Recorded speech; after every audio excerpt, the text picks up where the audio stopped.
Inaasahang magla-landfall ngayong gabi o bukas ang bagyong Basyang sa Surigao del Sur.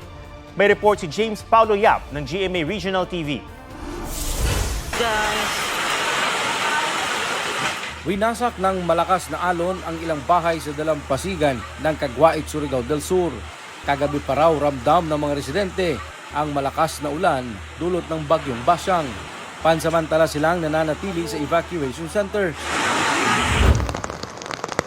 Magdamag din ang pag-ulan sa bayan ng Hinatuan. Mahigit 100 pamilya sa Mahaba Island ang lumikas bilang pag-iingat. Tuloy rin ang paglilikas sa barangay Aquino na binahana kaya't kinakailangang magbangka. So katong galino bitaw kusog sir, nilawom na siya. Naniguro lang ko kay ang among balay na biya sa tubig. Pansamantala silang nanunuluyan sa Hinatuan Southern College.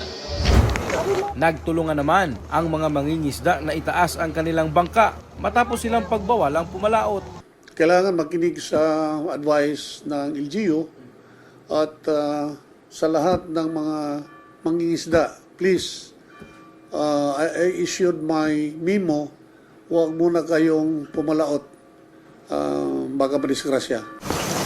Kanselado rin muna ang lahat ng tourism activities gaya ng island hopping at tour sa Enchanted River.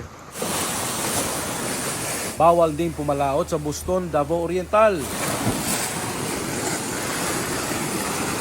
Malakas na rin ang hampas ng alon. Kagabi pa lang, nakataas na ang blue alert status sa Agusan del Sur. Sa bayan ng Esperanza, mahigpit na binabantayan ang pagtaas ng level ng ilog. Naka-standby na rin ang rescue team at mga equipment para sa mga gustong lumikas. Mahigit 100 individual naman ang in-evacuate sa bayan ng Tubay. Sila yung mga nakatira sa high-risk area o mga flood-prone at landslide-prone areas. Panakanaka na rin ang pag-ulan sa Cotabato. James Paulo Yap ng GMA Regional TV, nagbabalita para sa GMA Integrated News.